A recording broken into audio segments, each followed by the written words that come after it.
수익으로 달리는 지름길 수익런 방송 오늘은 한 주의 마지막 거래일이죠. 금요일 방송 50분 동안 생방송으로 함께하도록 하겠습니다. 저는 아나운서 윤지윤이고요. 오늘도 레드 전문가님과 함께하도록 하겠습니다.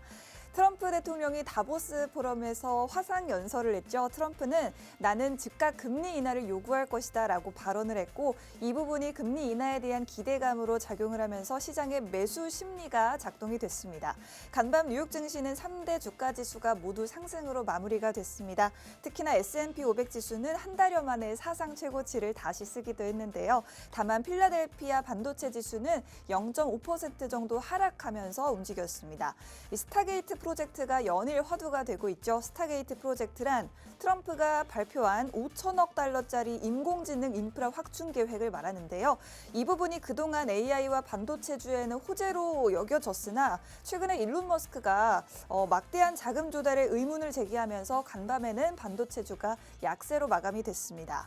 이 트럼프는 다보스 연설에서도 유가가 내리면 전쟁을 지금 바로 끝낼 수 있다라는 발언까지 했는데 높은 유가 때문에 러시아가 그동안 군수 비용을 조달해올 수 있었던 상황을 언급한 것으로 보입니다. 이에 따라서 우크라이나 재건주들의 향후 흐름도 계속해서 체크해 보셔야 되겠고요. 일본은행이 오늘 금리 인상 여부를 결정하는데 12시에서 1시 사이 우리 방송 시간 중에 결정이 날 것으로 보이고 발표가 나는 대로 저희가 생방송 중에 빠르게 전달을 해드리도록 하겠습니다. 그리고 어제 SK하이닉스가 영업이익 8조 원을 기록하면서 사상 최대 실적을 다시 썼죠. SK하이닉스 어제는 조정이었으나 오늘은 그래도 반등에 성공해주면서 2%대 상승폭을 보여주고 있고요. 마찬가지로 어제 실적을 발표한 현대차 같은 경우에는 매출은 증가했으나 영업이익이 전년 동기 대비 17% 정도 감소하면서 컨센서스를 하회했죠. 오늘 현대차 주가도 조정이 나오면서 2% 정도 낙폭을 보여주고 있고 오늘 2시쯤에 기아가 실적을 발표를 앞두고 있습니다. 기아도 역시나 실적 발표 앞두고 지금 현재 1%대의 하락을 보여주고 있습니다. 오늘 상승하고 있는 섹터들 보시면 LG전자가 베어로보틱스의 경영권을 확보하기로 했다라는 소식 속에 로봇 관련주들이 강한 흐름 보여주고 있고 또 트럼프 대통령이 유럽 국가들의 나토 방위비를 증액하라고 요구했는데 이에 따라서 오늘 방산주들도 강한 흐름을 보여주고 있습니다. 마지막으로 국민연금공단이 탄소 배출권 시장에 참여하는 안을 검토 중인 것으로 전해지면서 오늘 탄소 배출권 관련주들도 상승 섹터로 자리 잡고 있는 모습입니다. 여러분들이 또 이제 1월이 거의 마무리를 지어가고 이제 다음 주는 설 연휴인데 2월 시장에는 어떻게 대비해 보면 좋을지 전문가님과 함께 이야기 나눠보도록 하겠습니다. 전문가님 반갑습니다. 네, 반갑습니다, 여러분들. 반가워요, 네. 여러분들. 이제 벌써 또 1월이 이제 또 마무리가 되는 시점입니다. 이건 뭐 한 4밤, 한 10밤밖에 안 잔 것 같은데 다음 주에 좀 연휴가 있어가지고 좀 더 빨리 끝나는 느낌? 그런 맞아요. 느낌을 좀 받고 있습니다. 네. 그리고 지금 상황에서는 약간 좀 하필이면 왜 또 우리 방송 시간에 금리 인상하는 거예요? 다 할 때는 종목 올라갈 때는 우리 방송이 없고 종목이 떨어질 때만 우리 방송하고 그쵸 희한하게. 그래도 이제 일본이 금리 인상을 할 것이라는 부분을 시장이 어느 정도 예상을 했기 때문에 그다지 크게 뭐 악재로 작용하진 않을 것이다라는 생각이 좀 듭니다. 맞습니다. 왜냐하면은 그 전에 예전에 10월 달에는 일본이 금리 인상을 예고도 없이 그냥 10월 달에 해버리고 4월 달에 NKD 청산까지 해가지고 우리가 불리만 내데 좀 힘들었어요. 네. 근데 미국이 그때 좀 빡치지 않았습니까? 미국이 그때 네.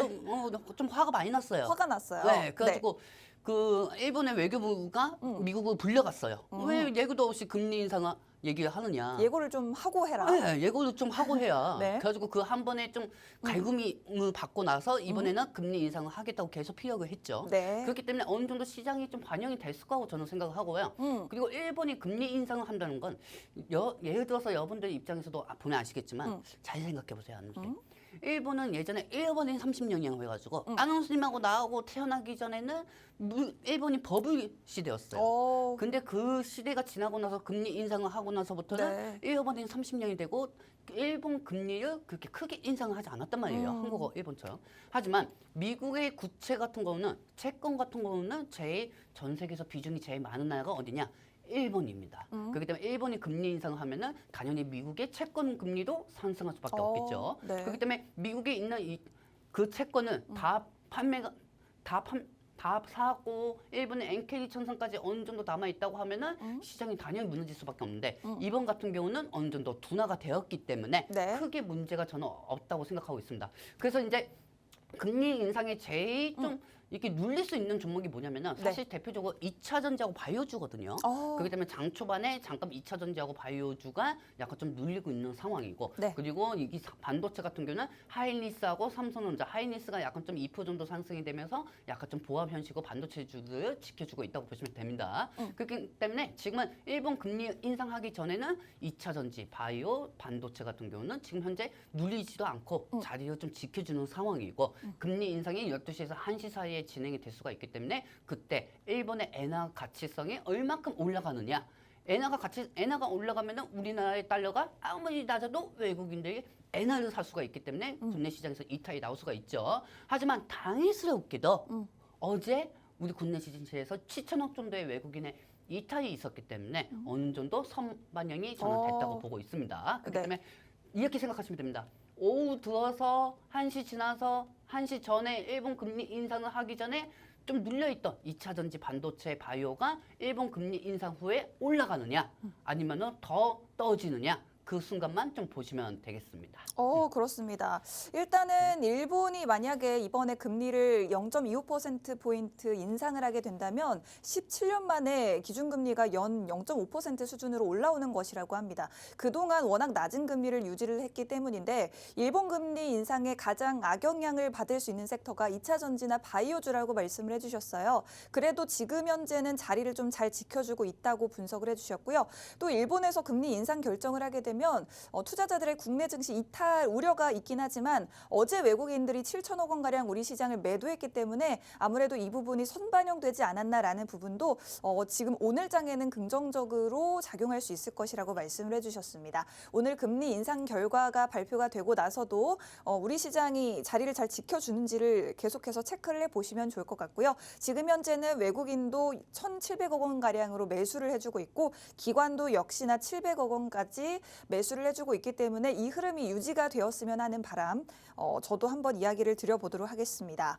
자, 그렇다면 전문가님 이제 일본의 금리 인상에 대한 이야기도 나눠봤는데 일단은 트럼프 2기 행정부가 출범을 한 이후에 2차 전지에 대한 걱정도 뭐 굉장히 많고요. 사실 뭐 SK하이닉스는 사상 최대 실적을 쓰긴 했지만 삼성전자 주가는 계속해서 좀 박스권에 갇혀 있는 모습을 보여주고 있는데 이런 우리 투자자분들의 걱정이 많으실 것 같아요. 전문가님의 의견을 오늘 꼭 들어보고 싶거든요. 네, 오늘은 어떤 내용 준비하셨을까요? 오늘 제가 좀 여러분들한테 사실 트럼프 시대여가지고 시장이 더 눌리고 부가시장이 갇힌다. 그리고 2차 전지도 빠지고 트럼프라서 반도체도 빠진다.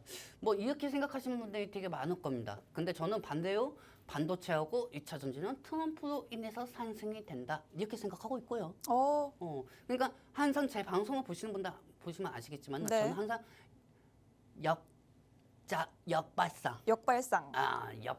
현식으로 저는 생각을 합니다. 그러면은 트럼프가 어떻게 우리 반도체와 2차 전지주 주가를 올려줄 수 있는지. 사실 트럼프가 반도체를 올릴 수 있는 거는 중국의 반사이익밖에 없어요. 중국의 규제 통하고 그다음에 이제 중국하고 반도체 첨단 산업 그다음에 이 부분에 따라서 대만하고 좀 싸울 가능성이 더 크죠.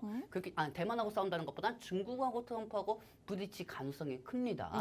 트럼프 입장에서는 되게 노골적으로 표현을 하는 사람이에요. 그렇기 때문에 노골적으로 감정을 숨기지 않고 바로 내놓기 때문에 주가가 거기에 대해서 좀 반영이 되고 차익이 되고 상승이 되는 경우들이 많죠. 그렇기 때문에 그 부분으로 인해서 반도체가 상승하는 것도 있지만은 추후 어차피 트럼프 시대 때는 금리 인하는 어차피 확정적 요소라는 겁니다. 왜? 어제 트럼프가 다보스 포럼에서 금리 인하를 우리가 내릴 거니까 너네도 다 똑같이 금리 인하를 해야. 맞아요. 금리 인하를 하면은 반대로 은행주들은 금리를 인상을 했던 것들을 낮출 수밖에 없어요. 그렇죠? 여러분들이 정기 예금에 3%짜리 들어갔다고 하더라도 아무리 패키지까지 겹친다고 하더라도 2.50밖에 안 됩니다. 안 그렇습니까, 여러분들? 그렇다고 하면은 이 은행에서 금리가 내려간다고 하면은 누가 투자를 하겠습니까? 누가 예금을 두겠습니까? 안 그렇습니까? 하필이면은 또 그 시기쯤에 우리 국내 시장이 또 바닥인 거야. 그렇다고 하면은 더더욱 어차피 지금 바로 오는 상황은 아니지만은 앞으로 향후 주가는 그 부분에 대해서 미리 기대감에 또 반영이 될 수가 있다는 거죠. 자, 일단은 반도체부터 한번 얘기해 볼까요? 좋습니다. 자, 반도체부터 한번 얘기해 보도록 할게요. 자, 여러분들 일단은 지금 하이닉스가 계속 치고 올라가는 상황입니다. 네. 여러분들, 자, 하이닉스 한번 차트 한번 보도록 할게요, 여러분들. 뿅. 하이닉스가 최근에 영업이익은 26조에서 27조 원 정도로 나왔습니다. 그리고 오. 거기에 대해서 이제 성과금까지 와, 성과금이 1,500%대요. 네. 와, 대단합니다. 아, 부럽다. 아, 주식 좀 부러워요. 하지 말걸. 가서 HBM이다 만들 걸. 아이고. 괜히 TC 세트에 한번 하이닉스나 들어갈 걸. 자, 근데 네. 여러분들 중요한 건 말입니다. 이 하이닉스 같은 경우는 성과금이 그렇게 나왔는데도 일단은 성과금에 비해서 노조 부분에 대해서는 약간 좀 너무 많이 더 달하는 것도 아니지만 역대 최고의 성과인데도 왜 주지 않느냐 이런 방식으로 참 약간 좀 분쟁 중이에요. 누가 보면은 배 아픈 소리다 이렇게 들릴 수도 있겠지만은 배부른 소리다. 그만큼 열심히 했기 때문에 네. 그만큼 또 받아야 하는 게 또 맞는 거일 수도 있습니다. 네, 네. 그렇죠, 여러분들. 자, 보시면 아시겠지만은 이 하이닉스 같은 경우는 지금 현재 HBM3 자, HBM3가 있고 또 HBM3 12단짜리가 있습니다. 네. 근데 삼성 같은 경우는 HBM3에다가 HBM3 12단짜리의 퀄 테스트를 진행 중이고요. 퀄 테스트. 월요일 날 승인이 될 수도 있고 다음 주에 승인이 될 수 있고 언제 승인이 될지도 모르는 상황인 거예요, 여러분들. 네. 그렇기 때문에 지금 현재 이 정도만 아시면 되고요. 그리고 엔비디아가 블랙외 칩이 지연이 되고 있거든요. 그게 나온다고 하면 하반기쯤에 나온다고 합니다. 하반기쯤에. 네. 하반기쯤에 나온다고 하기 때문에 삼성한테는 더더욱 시간을 벌어준 셈이죠. 그렇다면 하이닉스 주가는 왜 올라갈까요? 이렇게 생각하시는 분들도 많겠지만은 잘 생각해 보세요. 네. 펜 있나? 왜요? 우리 앉아서 하는구나. 네. 자, 여러분들 보시면 아시겠지만은 네. 일단 지금 증권사 목표치 그다음에 하이닉스 같은 경우는 상반기에 더 많이 판매액이 다 판매가 됐다. 수요 공급이 부족하다. 그 하에 목표가가 상향이 되고 있습니다. 네. 하지만 그 전에 먼저 삼성이 HBM3 12단짜리 Q 테스트를 승인한다고 하면 어떻게 되겠습니까? 그러면 여러분들 입장에서는 하이닉스가 어느 정도 HBM3하고 HBM3 12단짜리를 지금 엔비디아에 납품하고 있는데 삼성이 중간에 HBM3 콜 테스트 통과했다고 해가지고 네. 하이닉스 물건이 뺏기겠냐? 그거는 아닐 것 같아요. 그렇죠. 네. 근데 그렇게 생각하는 사람들도 많을 거란 말이에요. 주가로 생각할 때는. 네. 근데 여러분들 그건 잘못 생각하고 계신 거예요. 근데 이미 수요가 부족하기 때문에 이미 수요가 부족하기 때문에 네, 부족한 부분을 삼성전자가 메워주는 게 삼성전자가 아닌가. 메워주고 네. 삼성전자는 또 그만큼 공장이 많기 때문에 네. 수요 공급에 따라서 덤핑을 칠 겁니다. 어. 아마. 그러니까 똑같은 물건이 있다고 하더라도 네. HBM3 12단짜리가 있다고 하더라도 이 12단짜리를 삼성이 엔비디아한테 50개 주면은 너네한테 7,000원에 줄게. 하이닉스하고 삼성이 HBM3를 엔비디아한테 50개를 준다고 생각합시다. 근데 하이닉스는 그 HBM3 12단짜리를 50개를 만 원에 줬어요. 네. 만 원에 줬다고 칩시다. 근데 삼성전자 같은 경우는 HBM3를 55개에 만 원 줄게요. 이렇게 할 수도 있다는 거죠. 55개에 만 원? 55개에 만 원, 하이닉스는 50개에 만 원. 이런 방식으로 하면서 덤핑을 칠 수가 있다는 겁니다. 더 가격을 저렴하게. 가격을 저렴하게. 그만큼 네. 수요 공급이 되기 때문에 사실 여러분들 입장에서는 언론을 보면은 삼성이 되게 급한 것처럼 보이잖아요. 삼성이 삼성 큰일 났다. HBM 언제 승인됐나. 삼성 재계 산업적인 리스크 부과. 삼성 매출액 핸드폰만 판매돼서는 이대로 가서는 안 된다. 네. 뭐 이렇게 얘기하고 있잖아요. 네. 아니에요?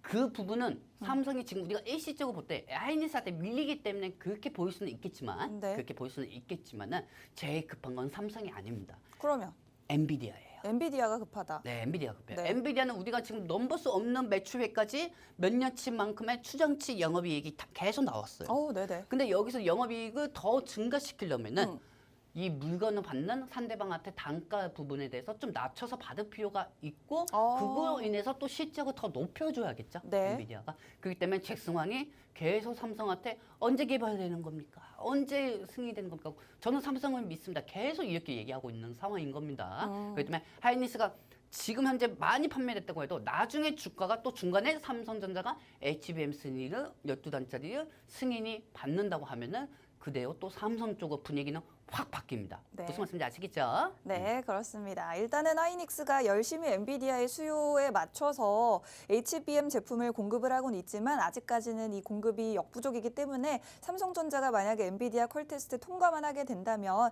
삼성전자나 SK하이닉스나 모두 좋은 소식이 될 것 같습니다.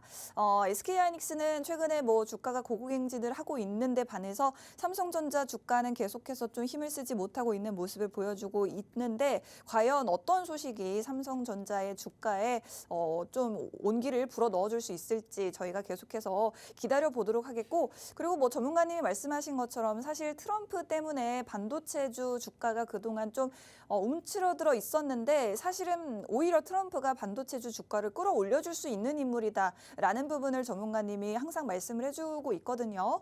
사실 그 부분에 대해서도 한 번 더 말씀을 좀 부탁드리고 싶어요. 아주 중요한 말씀하셨습니다. 네.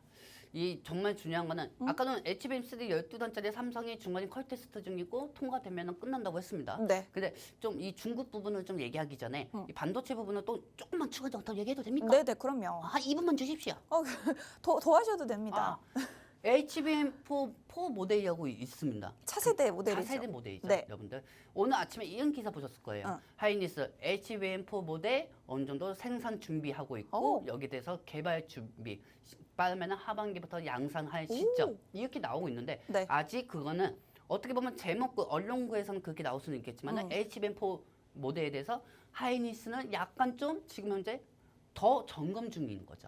더 점검 중이기 때문에 어느 정도 확실하게 되면 HBM4 모델을 내놓겠다 이렇게 얘기하는 상황이고요. 네. 그렇기 때문에 아직까지 HBM4 모델이 확실하게 나온 거다 이렇게 단정 지을 수는 없습니다. 네네. 근데 중요한 건 이 HBM4 모델의 이 HBM 모델의 삼성도 그렇고 하이닉스도 그렇고 중요한 건 비패키징이라고 있어요. 패키징. 그 패키징이 뭐냐? 어떠한 먼지 이 반도체 하나에 있는 네. 우리 아나운서님 워터파크 잘 안 간다고 했죠. 네. 워터파크 왜 안 간 이유가 뭡니까? 저요? 어, 저는 사실 이게 물이 약간 더러울 수 있지 않겠습니까? 그치. 피부가 약간 예민해가지고요. 피부가 예민해가지고 네. 약간 좀 이 부분에 대해서 트러블이 생길 수가 있는 거잖아요. 네. 그렇죠. 그렇죠, 여러분들. 네. 근데 중요한 거는 네. 반도체도 마찬가지예요. 반도체도 이만한 조그만한 네. 먼지, 이 바늘구멍만 하는 그것보다도 조그만 게 들어가면은 네. 작동을 못해요. 그래요. 작동을 못해요, 반도체도. 그렇기 때문에 그 부분에 대해서 HBM4 모델은 향후 엔비디아에서 나온 블랙 칩하고 그다음에 요빈 그 차세대 요빈. 모델에 들어가는 게 HBM4 모델이기 때문에 네. 더 많은 HBM3 모델보다 더 많은 향상된 기술력을 갖고 있어야 돼요. 네네, 그렇죠. 그럼 그 기술을 갖고 있었는데 그때는 또 신기술이 더 높아진 만큼 하이닉스한테 없는 게 삼성전자한테 있어요. 뭐냐? AI 인공지능하고 그다음에 4나노미리. 4나노미리. 4나노미터. 네, 4나노미터라는 네. 겁니다. 이 4나노미터는 TSMC하고 삼성전자밖에 못 만듭니다. 오. 전 세계에. 그렇기 때문에 더더욱 HBM4 모델에 더더욱 향상된 업그레이드를 시켜줄 수가 있는 거죠.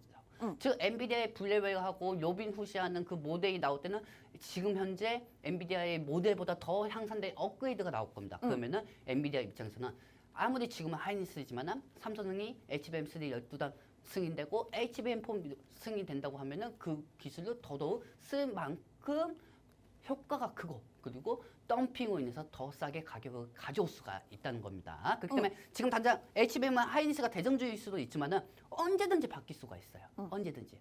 자, 여러분 삼성전자가 얼마나 한이 맺히냐 한번 보도록 할까요? 자, 차트 한번 보도록 하겠습니다, 여러분들. 뿅. 자, 보시면 아시겠지만 삼성전자 보세요.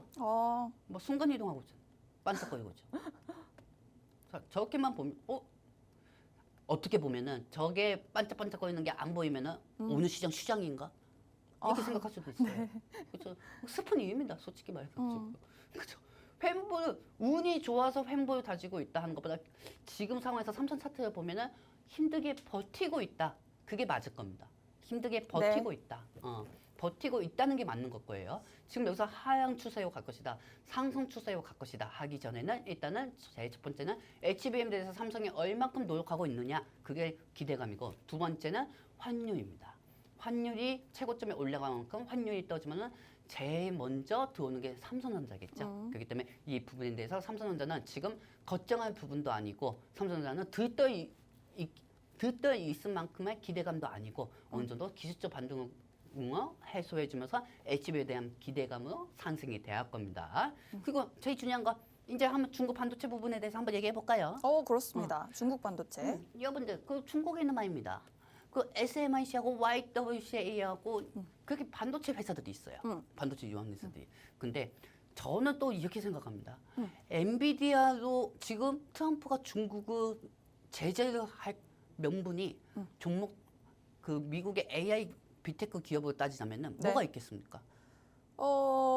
미국의 빅테크 기업이요? 네. 제재를 할 기업 뭐 구글이라든지 그것도 있고 반도체 쪽은 엔비디아요? 네, 엔비디아 네. 할 수가 있죠. 네. AI. 왜냐면 엔비디아가 제일 핫하니까요. 그럼 엔비디아로 인해 가지고 명분을 삼고 중국한테 안 돼. 중국 너네한테 인공지능 수입 안 할 거야. 만약에 출시를 하더라도 너네한테 엔비디아가 너네한테 물건을 주더라도 3년 전에 있는 그 모델을 줘버릴 거야. 이런 방식으로 할 수가 있다는 겁니다. 네네. 그러면은 거기에 따라서 반사 이익은 당연히 삼성전자 주가가 받을 수밖에 없죠. 왜? 중국 반도체가 눌리면 눌릴수록 삼성전자가 더 많이 상승할 수가 있는 거니까요. 반사 이익이고요. 이 대만이 그리고 대만 같은 경우가 지진이 나면은 삼성전자는 주가가 떠지지 않아요.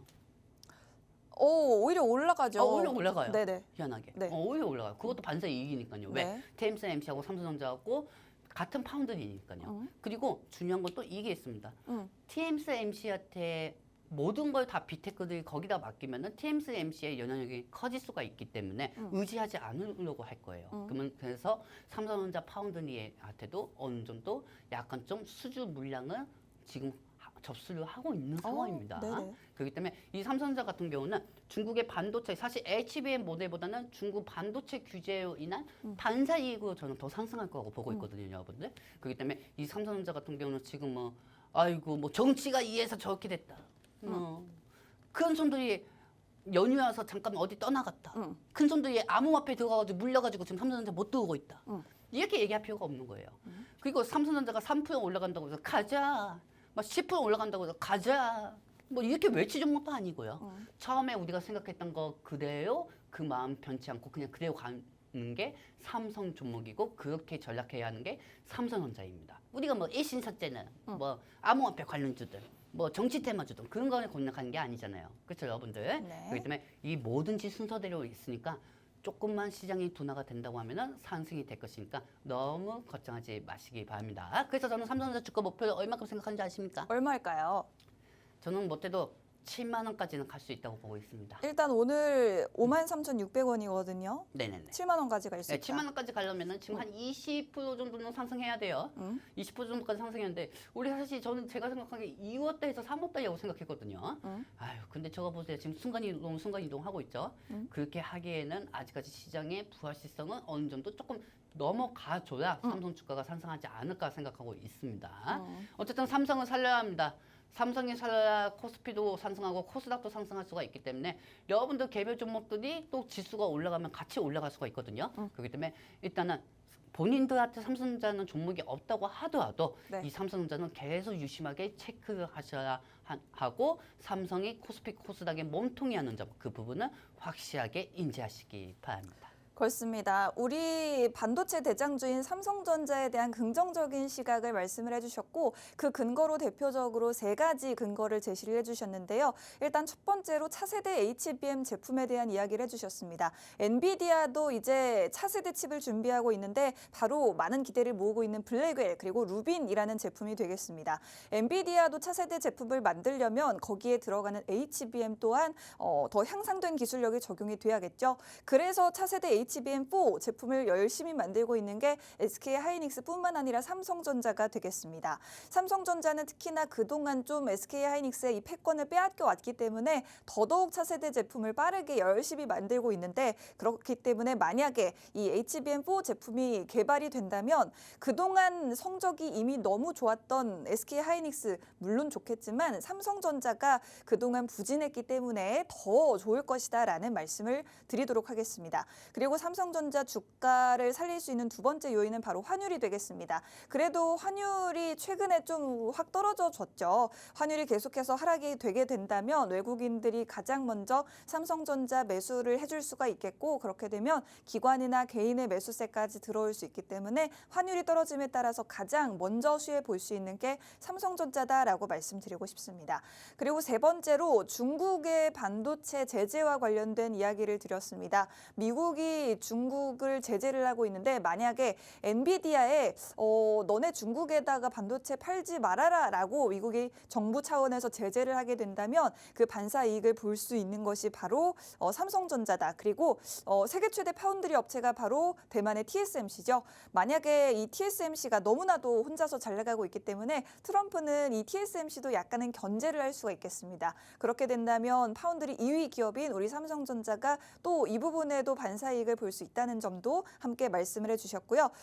지금 현재 삼성전자 주가는 53,000원 선인데 앞으로 우리 시장의 불확실성이 해소된다라는 전제 조건 하에 삼성전자 주가 목표가 7만 원까지도 바라볼 수 있겠다라고 말씀해 주셨으니 참고해 주시면 좋을 것 같습니다.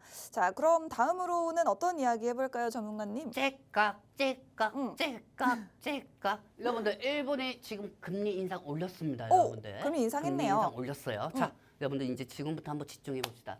자, 지금 현재 일본이 금리 인상을 올렸고요. 올렸고 이제 17년 만에 최고치입니다. 0.5%입니다. 네, 그러면은 우리 입장에서는 지금 해야 할 게 뭐냐면은 엔화부터 한번 확인해 보도록 합시다. 엔화가 지금 실시간으로 어떻게 되는지 그걸 한번 검색을 해보고요. 엔사이트에다가 그냥 엔화 검색만 하면 됩니다, 여러분들. 네. 그러면 실시간으로 뜨니까 일단은 엔화부터 한번 보도록 하겠습니다. 자, 금리 인상 17년 만에 최고치가 일본이 됐고 이제부터는 엔화가 어떻게 되고 시장이 어떻게 될 것인지 지금부터 체크해 보도록 할게요. 네. 자, 엔화 한번 보도록 하겠습니다. 뿅. 자, 여러분들 지금 현재 엔화 그렇게 크게 상승하지 않고 있습니다. 그렇게 크게 상승이 되지 않고 있습니다. 네네. 그동안 일본 같은 경우는 엔화가 미리미리 기대감이 반영이 됐다는 거죠. 그렇기 때문에 엔화가 지금 하락이 되고 있기 때문에 어떻게 보면은 지금 현재 오후쯤에 외국인들이 아까 1,500원 정도 매수가 들어왔잖아요. 그렇기 때문에 지금 오후 들어서 외국인들의 매수세가 더 많이 들어올 수가 있습니다, 여러분들. 자, 근데 중요한 건 지금 엔화가 0.25입니다. 하지만은 오늘 저녁에 미국 증시도 중요해요. 근데 다행스럽게 우리는 다음 주에 휴장입니다. 그렇죠, 여러분들? 연휴 때문에. 그렇기 때문에 지금 현재 미국의 채권, 그러니까 미국 국채금리, 엔사이트에다가 미국 국채금리 검색해 보시면은 국채금리도 어떻게 전향이 나오는지 알 수가 있습니다. 왜? 미국의 국채를 제일 많이 갖고 있는 회사가 갖고 있는 국가가 일본입니다. 네. 그렇기 때문에 엔케디 청산 부분이 만약에 우려스러운 게 있다 하면은 미국의 구체 금리가 많이 상승되고 있다고 보시면 됩니다. 하지만 구체 금리가 상승이 많이 되지 않은 상황이라고 하면은 엔케디 청산 우려는 거의 없습니다. 고생하셨습니다. 일본 금리 인상은 요 정도까지만 악재가 둔화되었다고 말씀드리고 싶어요. 좋습니다. 그동안 우리 시장에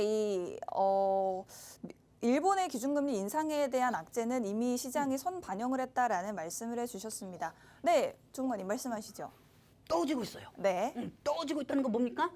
팔고 있다는 거예요, 채권을. 네. 자, 국채가 채권이잖아요, 여러분들. 팔고 있다는 거는 좋은 겁니다. 팔고 있다는 거는 그만큼 수급들이 채권에서 빠지고 증시 쪽 아니면 암호화폐 쪽으로 갈 수가 있다는 겁니다. 그렇죠, 여러분들. 네. 그렇기 때문에 일본 금리 인상의 부분에 대한 엔케디 청산 우려는 어느 정도 지금 현재 걱정 안 하셔도 되겠습니다.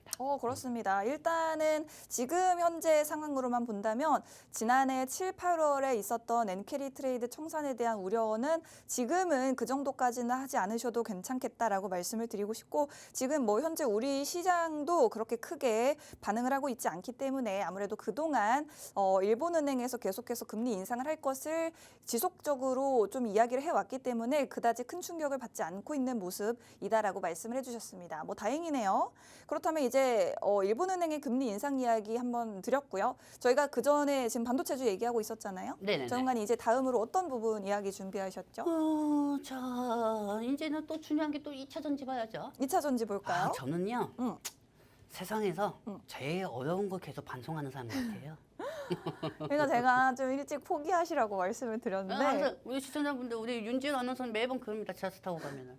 지하철 타고 같이 가면 그만 좀 하세요 이러던지. 힘들어 죽겠어요 진짜. 맨날 그래요. 저는 아나운서여서 모든 시청자분들한테 좋은 거 더 많이 알려드리고 싶어요. 그래서 저한테 그럽니다. 그래서 제가 항상 윤지 아나운서한테 얘기하는 게 있습니다. 네. 아나운서님 어떡하겠습니까? TCC 하나 물려가지고 여기까지 왔는데 그래요. 그래도 한번 끝장은 봐야 하지 않겠습니까 우리가. 수많은 무난한 뭐 정말 하반기에 그 큰 사건들이 있고 아직도 1월달 시장의 환율이 저 정도 높이 올라가도 그래도 끝까지 우리가 해낼 수 있다. 그 부분은 수입보다는 끝까지 해낼 수가 있고 잃지 않게 할 수가 있다. 그 부분은 우리가 변함없이 해주는 게 그게 방송 아니겠습니까? 그렇습니다. 일단은 저희가 우리 시청자분들께 이야기했던 부분을 좀 지키기 위해서 그렇죠. 그렇게 하니까 우리 윤지 아나운서님이 그러네요. 맞아요. 이렇게 해가지고 우리가 계속 여기까지 온 거거든요. 그래요. 근데 세상에서 제일 어려운 세트를 하고 있지만 저는 자신 있습니다, 여러분. 저는 자신이 있고요. 그리고 이 부분에 대해서 이제 2차 전지에 대해서 좀 설명을 해드릴 겁니다. 네. 저번에 우리가 2차 전지 얘기하고 나서 막 조회수가 말도 안 되게 터졌어요.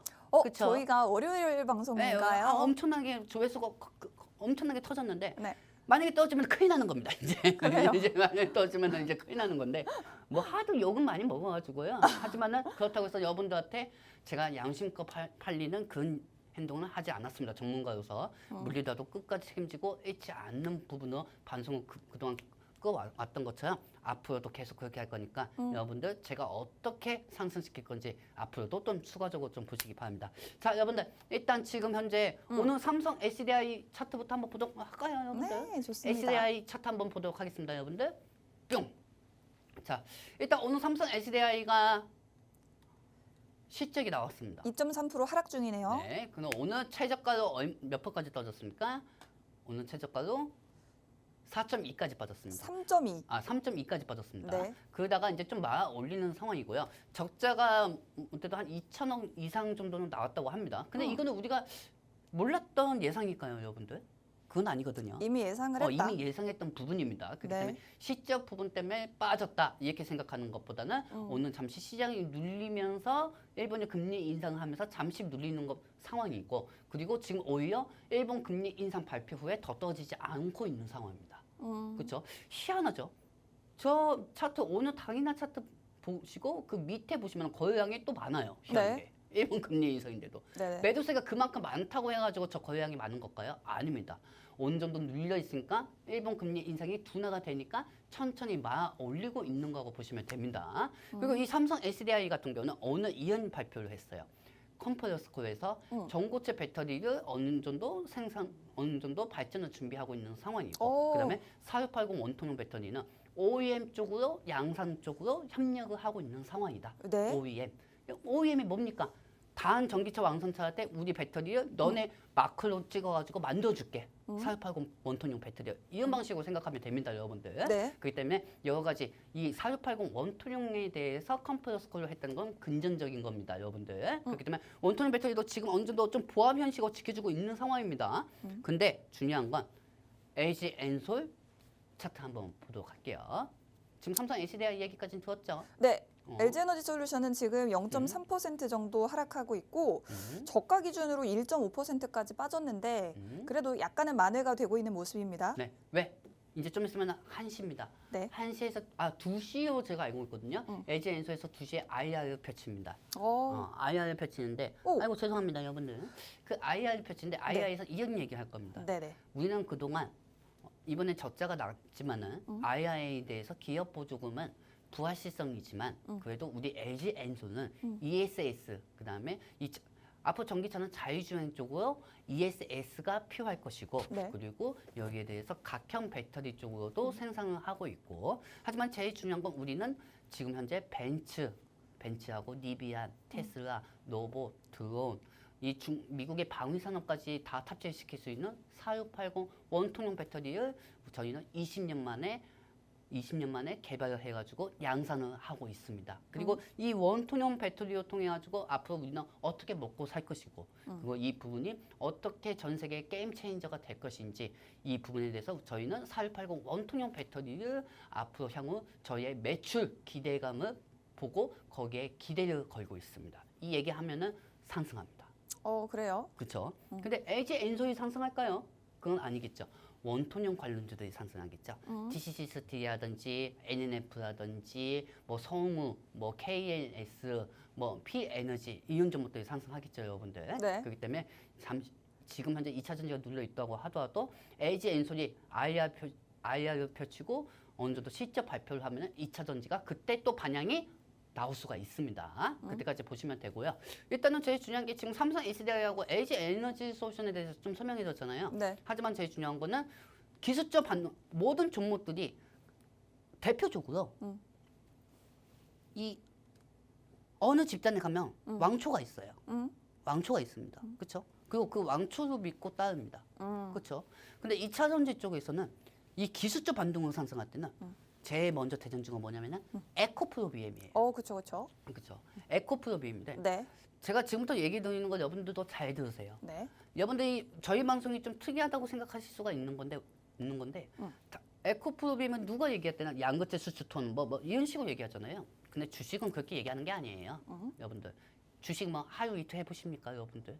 주식은 심리적으로 어떻게 기술적 반등이 생성하고 어떤 부분에서 또 막히지 않고 상승이 되는지 그 부분이 또 심리적인 게 중요합니다. 그렇기 때문에 에코프로비엠 같은 경우는 네. 사실 에코프로비엠이 제일 먼저 상승이 첫 스타트부터 1% 정도 상승하잖아요. 그럼 다음 2차 전지 종목들은 0.53, 0.20이 돼버리는 거예요. 그러다가 에코프로비엠이 또 2% 정도 상승하잖아요. 네. 그러면은 예를 들어서 에코프로라고 하면은 에코프로비엠이 2% 상승하면은 에코프로 같은 경우는 1.20으로 돼버리는 거고, 그리고 NNF 같은 경우는 1.50이 돼버리는 거예요.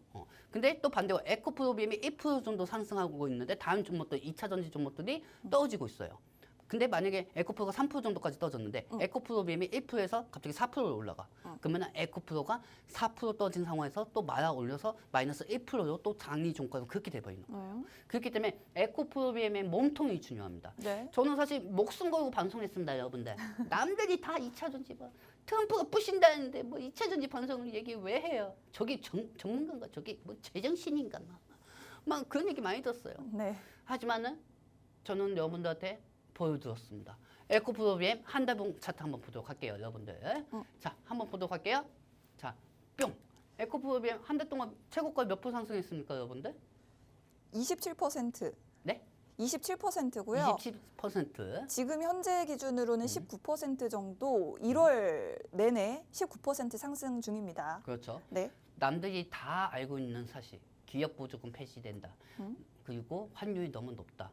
그리고 전기차 판매 둔화가 안 된다. 그거는 떨어질 때만 여러분들이 생각하는 거고 또 올라갈 때는 또 저가 매수세인가? 아 뭐지? 이게 생각하시는 분들 되게 많을 거예요. 여러분들은 올라갈 때는 가만히 있고 떨어질 때만 이거 2차 전지 이제 안 돼. 트럼프 때문에 안 돼. 이렇게 생각하실 겁니다. 네네. 근데 저는 또 반대로 이렇게 생각합니다. 트럼프 때문에 빠진다고 생각하지는 않습니다. 왜? 기업 보조금을 폐지한다고 얘기 안 했습니다. 그리고 어제 제가 좀 교육을 어제 막 보셨습니까? 그럼요. 통신망. 네네. 죽을 뻔했습니다 어제. 엄청 많이 올려주셨어요. 2차 2차 전지 7시 반부터 막 10시까지 교육했어요. 네. 죽을 뻔했습니다.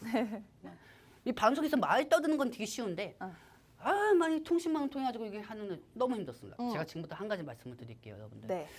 이 트럼프한테는 해결해야 할 부분들이 너무 많아요. 너무 많아요. 그렇죠. 그러면은 이 전기차 의무화하고 IRA하고는 확실히 틀린 거예요. 다릅니다. 왜 다를까요? 전기차 의무화는 뭐 말 그대로 뭐 2030년에 전기차 뭐 만약에 2명이 새로운 차 산다고 하면 한 명은 내연기관차 사면 한 명은 전기차 사라 할 정도로 전기차 그렇지. 판매를 그 정도로 끌어올리겠다라는 계획, 바이든이 내놨던 계획이었고, 그렇지. IRA 같은 경우에는 뭐 소비자나 그 투자하는 기업들에 주는 보조금이 정해진 게 아니겠습니까? 전혀 다른 이야기인 것 같아요. 아니 말 잘했어요. 네. 말 잘했어요. 왜냐하면은 네. 여러분들 잘 생각해 보세요. 여러분들 다른 증권사 방송 보면은 네. 전기차 의무 정책하고 IRA하고 기업 보조금하고 이렇게 다르다는 얘기를 아무도 해주지 않습니다. 당연히 그냥 IRA 폐지 어떡할 것인가, 한국 증시 어떡할 것인가, IRA 트럼프에 대해서는 어떻게 될까요, 전문가님? 뭐 이렇게 얘기하는 게 대부분이에요. 근데 제가 여기서 좀 추가적으로 하나 말씀드릴게요. 네. 전기차 의무화 정책 폐지하는 거는 즉 우리 아나운서께서 얘기하신 것처럼 꼭 굳이 2030년까지 전기차를 다 의무화로 구매할 필요가 없다. 의무화할 필요가 없다. 이겁니다. 그렇죠, 여러분들. 근데 IRA는 소비자 보조금하고 기업 보조금이에요. 그렇죠? 소비자 보조금하고 기업 보조금이기 때문에 이 부분에 대해서 아무리 대통령이 행정명령을 내렸다고 해도 네. 법안이 통과가 되었기 때문에 그 법안에 따라 가지고 법률적인 부분들을 다 통과시켜야 합니다. 그렇습니다. 의회에서도 찬성을 받아야죠. 그렇죠. 여러분들이 아시는 거는 네. 그래 2차 전지가 공화당 지역에 다 기업들이 삼성, SDI, SK하고 LG 에너지 솔루션이 그쪽에 다 들어가 있으니까 공화당 지역이니까 폐지가 안 될 것이다. 이렇게 생각하시는 분들이 되게 많을 거예요. 근데 그게 아닙니다.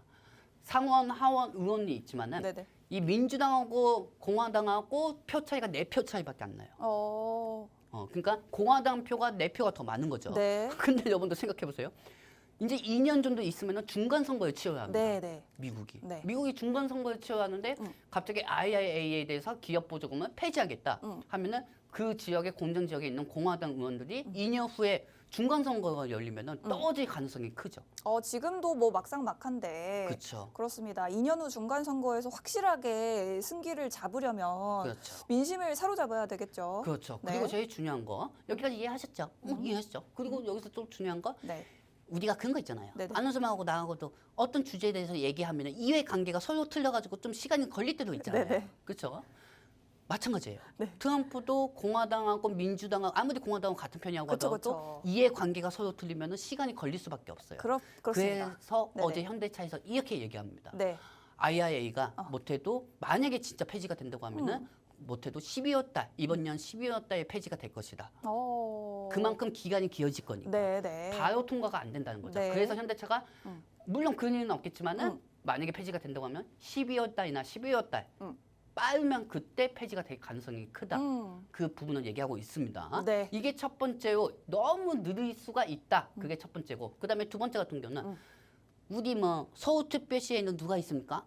오세훈 시장이 있고 저 또 대구특별시에서는 홍준표 시장이 있습니다. 그렇죠, 여러분들. 근데 미국도 캘리포니아 근데 미국 같은 경우는 주지사라고 얘기합니다. 그렇습니다. 그렇죠. 캘리포니아 주지사, 미시간 주지사, 뭐 텍사스 주지사, 뭐 펜실베니아 주지사들이 있단 말이에요. 그 주지사들도 설득을 시켜야 하는 거예요. 그렇습니다.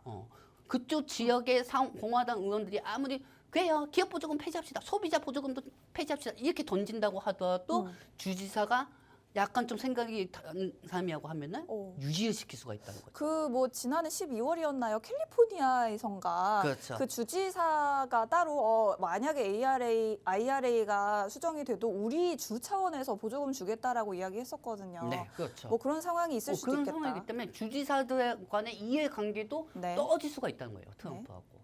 이게 두 번째입니다. 그리고 이제 세 번째, 뭐 예를 들어서 저도 우리 시청자분들한테 이렇게 얘기합니다. IRA가 기업 보조금은 유지하되 소비자 보조금은 축소가 될 것이다. 수정이 될 것이다. 근데 그 수정이 하는 부분은 좀 다르게 얘기해 드릴게요. 법안에 통과된 부분은 수정을 시키려면은 또 공화당 하원 의원들의 투표가 있어야 합니다. 수정도. 그렇습니다. 수정도. 네. 그러면은 그 수정하는 부분까지도 또 1년이 걸린단 말이에요. 그렇죠. 그렇기 때문에 트럼프가 바보일까요? 트럼프는 다 알고 있을 거예요. 네. 시간이 많이 지체가 될 것이라고. 네. 그러면은 그 기간 동안에 트럼프는 국가별로 개별 협상을 하자. 개별 협상을 해가지고 소비자 보조금도 축소하고 네. 너네 받는 보조금도 관세를 떨어뜨릴 테니까 관세 부과시키지 않을 테니까 기업 보조금도 조금만 축소하자.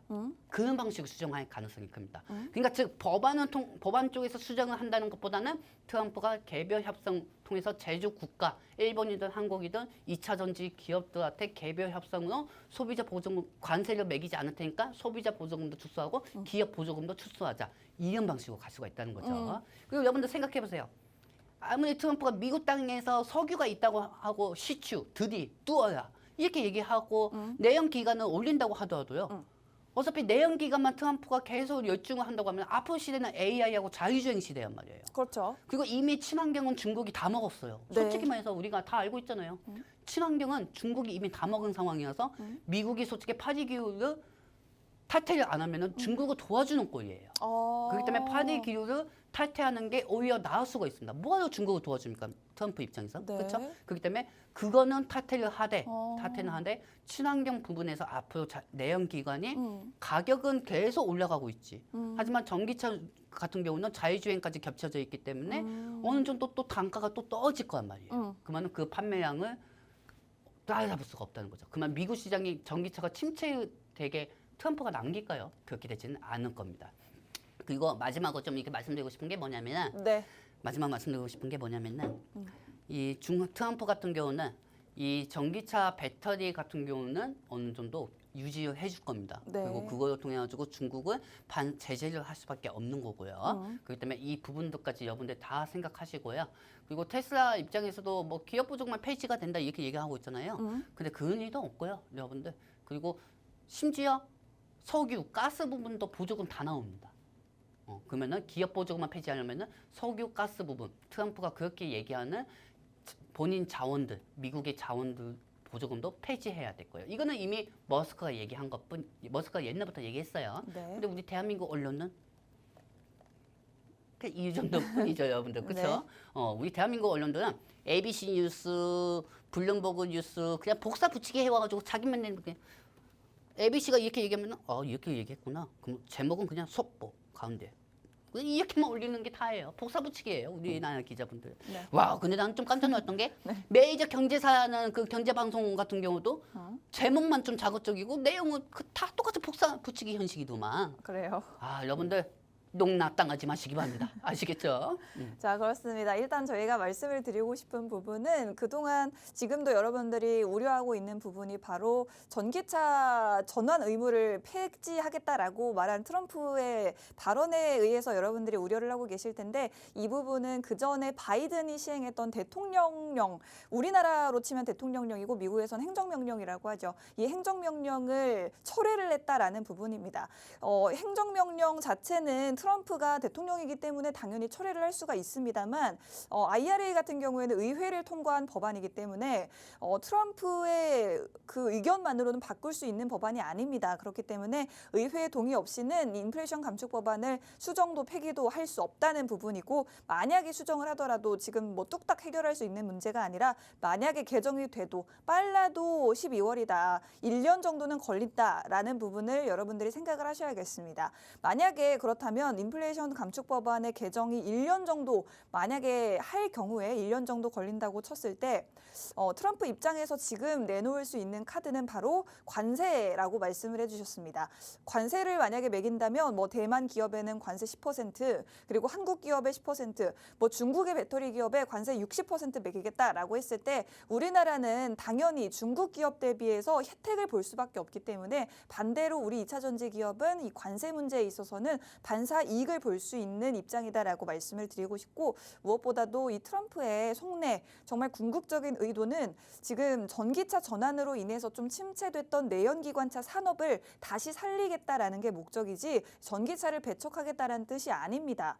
어차피 시대의 흐름은 바꿔놓을 수가 없다라는 부분을 말씀드리고 싶고 특히나 중국이 전기차 생산 판매를 너무나도 잘하고 있기 때문에 트럼프 입장으로서는 이제 전기차 산업도 함께 살리는 그런 길로 갈 것 같다라는 말씀을 좀 드리고 싶습니다. 벌써 저희 방송 시간이 2분밖에 안 남았어요. 전문가님 이제 마지막으로 우리 시청자분들께 조언 한마디 부탁드릴게요. 참 여러분들 참 진짜 국내 시장이 1월달에 들어가지고 좀 상승력이 보이다가 또 어느 정도 하락이 되고 있지만은 저는 그래도 이번 연도는 국내 증시가 상방은 더 많이 열려 있다고 보고 있습니다. 애초에 지금 2차 전지 반도체 가격들이 우리나라가 기술력이 더 좋거든요. 근데 작년 하반기에 우리나라는 너무 많은 일들이 터졌잖아요. 네. 그렇죠, 여러분들? 애초에 지금 현재 있는 가격이 애초에 작년 그 하반기에 그 상황들이 계속 일어나면서 환율이 저 정도까지 올라가면서 지금 현재 있는 가격이 비정상인 것 뿐인 거예요. 네. 지금 가격이 비정상이라고 하더라도 누가 보면은 저가일 수도 있어요. 엄청나게 바닥일 수도 있어요. 근데 바닥에서 산다는 것보다는 어느 정도 트럼프의 정책이 기술주한테 얼만큼 도움이 되느냐 그때부터가 시장이 바닥일 겁니다. 그때부터 바닥일 거예요. 그 전까지는 트럼프가 좀 이거 좀 가만히 있으면 좋겠죠. 어쨌든 일단 우리한테는 좀 시간이 있습니다. 다음 주 목요일까지 시장이 쉬죠. 네. 시장이 쉬죠. 그때까지 트럼프가 좀 많이 생각을 좀 바뀌고 지금 약간 좀 사춘기인 것 같은데 약간 좀 좋게 좀 둔화가 돼서 한국 전체적인 부분도 어느 정도 협력을 해가지고 좀 우리나라 국익을 위해서라도 좀 우리나라 정치인분들이 좀 움직이면서 주가를 좀 부양해줬으면 좋겠습니다. 여러분들 새해 복 많이 받으시고요. 네. 저는 잠시 후 통신망에서 뵙도록 하겠습니다. 그렇습니다. 우리 시장 너무나도 저평가되어 있다는데 이견이 없을 것 같습니다. 하루 이틀 힘들어도 여러분들 조금 더 멀리 보면서 힘내셨으면 좋겠습니다. 본 방송에서 제공해드리는 정보는 투자 판단에 대한 조언일 뿐 주가 상승 하락을 보장하지 않는다는 점 유의하시기 바랍니다. 저희는 설 연휴 쉬고 다음 주 금요일 방송으로 찾아뵙겠습니다. 고맙습니다.